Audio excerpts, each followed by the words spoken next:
Booyah! New Orleans Saints rookie Kendre Miller lets everybody know the New Orleans Saints, they gonna be all right for the first 3-game stretch without Alvin Kamara. We got all that and a little bit of lagniappe for you on this live postcast New Orleans Locked On Saints coming up for you right now. You are Locked On Saints, your daily New Orleans Saints podcast, part of the Locked On Podcast Network, your team every day.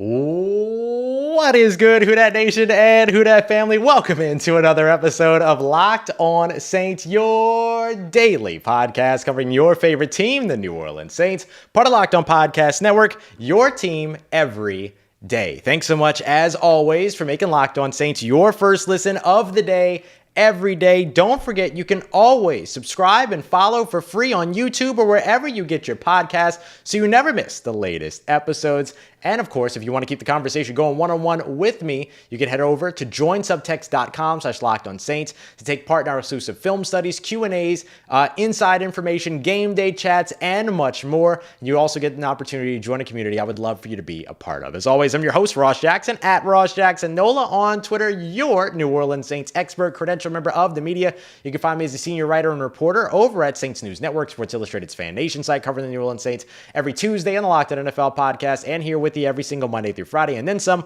on Locked On Saints. Today's postcast episode of Locked On Saints is brought to you by BetterHelp. If you're thinking about starting therapy, give BetterHelp a try. Go to betterhelp.com/lockedon to get 10% off of your first month. On today's quick kind of recap episode of Locked On Saints. We're going to do this for about 10 to 15 minutes. Then I'm speeding over to WWL. So if you're coming over from Bleacher Report, you got me here. Then I'm going to be on WWL at like 10:30 Central Time. So you're going to get a whole bunch of Ross Jackson for your post-game coverage. And I'm very, very grateful to be able to do all of that. So today what I want to take a look at are two big things. New Orleans Saints, they're going to be all right when it comes to their time without Alvin Kamara to open up the season. And we'll take a look at who took the biggest steps forward in today's preseason win against the Los Angeles Chargers. So to kick us off here, here's where I want to start.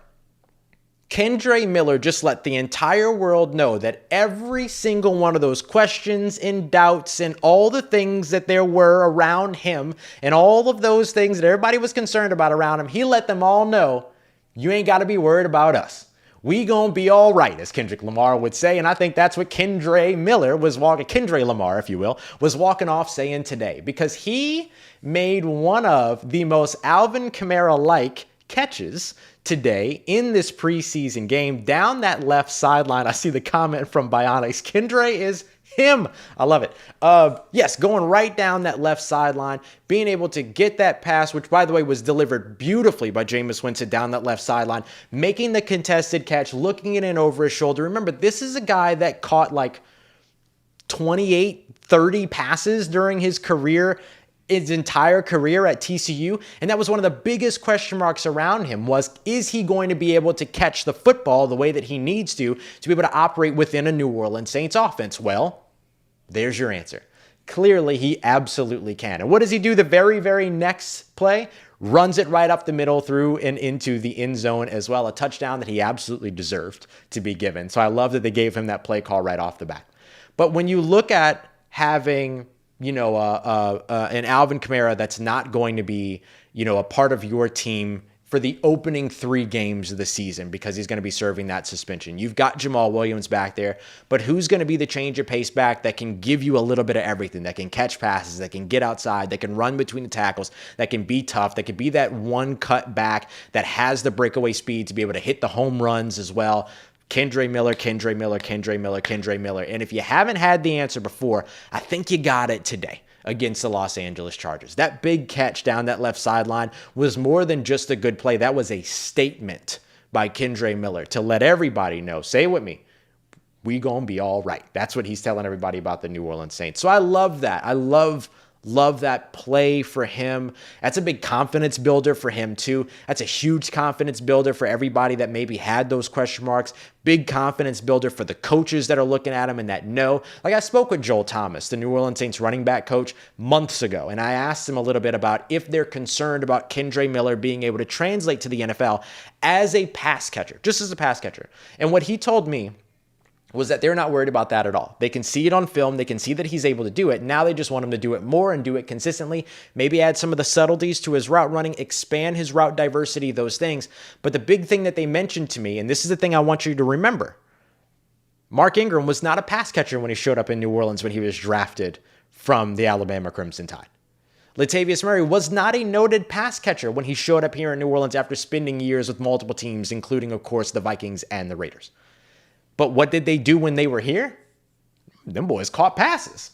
They caught them some good passes. We also saw Kendre Miller do something that both of those guys did really well in this New Orleans Saints system as well, which was pick up those blitzes coming from up the middle, around the edge, whatever it might be. So I'm really, really happy with the performance that we saw from Kendre Miller today.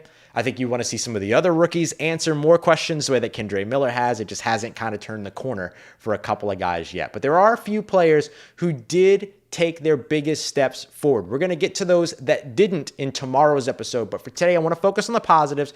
Who took the biggest steps forward going today? And of course, one of them is one of the guys that we have not stopped talking about ever on this show, wide receiver Shaq Davis. We're looking at him and a couple others as we continue on with today's episode of Locked On Saints, part of Locked On Podcast Network, your team every day. Today's episode of Locked On Saints brought to you by our friends at Underdog Fantasy. Underdog Fantasy is my favorite place to play fantasy for one simple reason: best ball. 2 words, 1 reason: best ball. Best ball is my favorite format. You draft just like you usually would in terms of a snake draft and things like that. However, instead of having to reset your lineup every day, instead of having to worry about trades and waivers and all that stuff, Underdog is just going to optimize your best possible lineup every single week. It's awesome. And right now you can get into their Best Ball Mania tournament, which is the largest fantasy football tournament. $15 million in total prizes up for grabs, including an absurd $3 million going to the winner. Last year, the winner actually drafted their team in July, so don't wait around. Head over to underdogfantasy.com, and you can find them in their app store as well. Sign up with the promo code Locked On so that you can get your deposit doubled up to $100. It's Underdog Fantasy, promo code Locked On. Today's episode of Locked On Saints also brought to you by our friends over at FanDuel. Feeling really good about the New Orleans Saints yet? Well, maybe it's time to go and check out some of those odds, whether it's the Week 1 odds, whether it's the Chris Olave Offensive Player of the Year odds, whatever it is that you want to get in on, FanDuel's got it for you. And right now, they're making it even easier for you to win all season long because you can bet on one team as a Super Bowl winner and then win bonus bets every time they win throughout the regular season. You can then use those bonus bets on spreads, player props, over-unders, and so much more. Just visit FanDuel.com/LockedOn today and start earning your bonus bets with America's #1 sportsbook. That's FanDuel.com/LockedOn. Let's get it, Who Dat Nation. Wrapping up today's episode of Locked On Saints, our quick postcast episode, taking a look at who took the biggest steps forward for the New Orleans Saints in this preseason win against the Chargers, 22-17. Well, look, we have to start off over on the offensive side for sure with my guy, Shaq Davis. Shaq Davis out of South Carolina State University. By the way, Kendre Miller was a winner. He did a lot of good things for himself today too, but we dedicated the first half of today's show to him. So I want to focus on Shaq Davis here. Shaq Davis bringing in several catches throughout, including some clutch contested catches. And if you remember correctly, there were a couple of times, or really not even a couple of times. Really what it is that if you really think about it, at the end of last season, one of the things that Dennis Allen really focused on was that the Saints would have been a better team had they had another contested catch threat on their roster after they lost Michael Thomas. Well, you saw a lot of contested catches from Shaq Davis today, didn't you? He had 3 catches on 5 targets for 63 yards, including a long of 42. He averaged 21 yards per catch. It was like having a big, tall Rashid Shaheed out on the field. But you saw him sky up, make some big plays. The big catch that he made towards the end of the game. He also had a touchdown that got wiped off the board because of Bryan Edwards. Bryan Edwards getting called for an offensive pass interference penalty. We're talking about somebody that didn't help themselves a ton today. That player would be Bryan Edwards, considering that you also had guys like Jontre Kirkland and Shaq Davis helping themselves at the same position. So not a great day for Bryan Edwards, but a fantastic day for Shaq Davis. A guy that, if nothing else, should make the practice squad for New Orleans so that they have somebody that they can call up when they know that they want a big-bodied receiver that can win those contested catches. But right now, with Traquan Smith seemingly missing from the entire planet Earth at the moment since his groin injury, we've seen Rashid Shaheed, we've seen Keith Kirkwood, right? These guys are all around, and we know that guys like Michael Thomas, Chris Olave, and Rashid Shaheed are making the roster. A.T. Perry has shown you a lot of good things. Keith Kirkwood has shown you a lot of good things, and now you got Shaq Davis out here balling out. If the Saints were to keep those as their 6 wide receivers, I'd feel really good about that. Then maybe sneak Jontre Kirkland onto your practice squad so you always have that other speedster just in case you need to elevate somebody as a standard game day elevation or something like that from your practice squad and get him involved. I would love that look for the New Orleans Saints, but I love what we have seen so far from Shaq Davis. It's just awesome to be able to enjoy that. Keith Kirkwood did not get many snaps today. I think they wanted to get a look at the younger wide receivers today, if he suited up at all. He actually might have been one of the players to not suit up. I'll have to check that. Over on the defensive side, I have several winners. Guys like Peyton Turner and Ugo Amadi, Isaac Yiadom, who had the big interception. Y'all know that I've always been high on him. Ugo Amadi, what I liked about him is that he showed you the punt return ability as well. Brian Brzee, who recovered that fumble that was forced by Peyton Turner.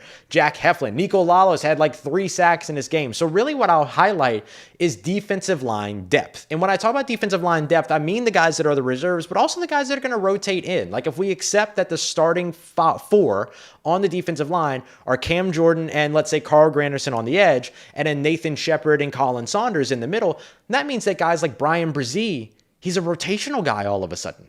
A guy like Peyton Turner, who's really turned the corner. Peyton Turner, the corner. He would be a rotational guy in this offense, in this defense. Tano Pasnio would be a rotational guy. Malcolm Roach would be a rotational guy, right? So like those guys all qualify as depth, even though you know they're going to get mad snaps in 2023 because they are on that defensive line and everyone on the defensive line plays, right? Like we've seen that over and over again for New Orleans. So I love what we saw from the New Orleans Saints defensive line depth, which kind of is the foil to what we saw from the New Orleans Saints offensive line depth that didn't perform up to the standard that you would have liked to have seen. So coming up in tomorrow's episode, that's what we're going to focus on. The offensive line, Lucas Kroll, Bryan Edwards, some of these guys that didn't necessarily help themselves here this week, including one rookie that we still haven't seen show up in game time just yet that you'd love to see. So we're going to break that down in tomorrow's episode. That's going to wrap us up for tonight. I'm heading over to WWL TV right now. You can catch us at 10:30 live on Channel 4. So make sure you go and check that out. But I appreciate y'all very, very much for being here for another episode of Locked On Saints and another quick postcast episode. Have a fresh and full episode up for you tomorrow morning-ish around 9 a.m. or so. But really, really looking forward to being able to continue to break this one down. We'll look over film, all that good stuff as well. I love y'all. I appreciate y'all so much for making Locked On Saints your first listen of the day every day. Don't forget to come back tomorrow where we're going to go even deeper into this game as well as take a look at the players that didn't necessarily help themselves and need to do more. Thank you as always. Making Locked On Saints a part of your day, part of your routine for saying yes to me and the show. As always, if you see me, say hi. And if you need anything else around your New Orleans Saints in between these episodes, make sure you follow me on your favorite social media at Ross Jackson Nola, Nola. Hit me up. Let me know how the family's doing. Let me know how you're living. Let me know how you're momming them. And trust Who Dat Nation, I'll holla at you.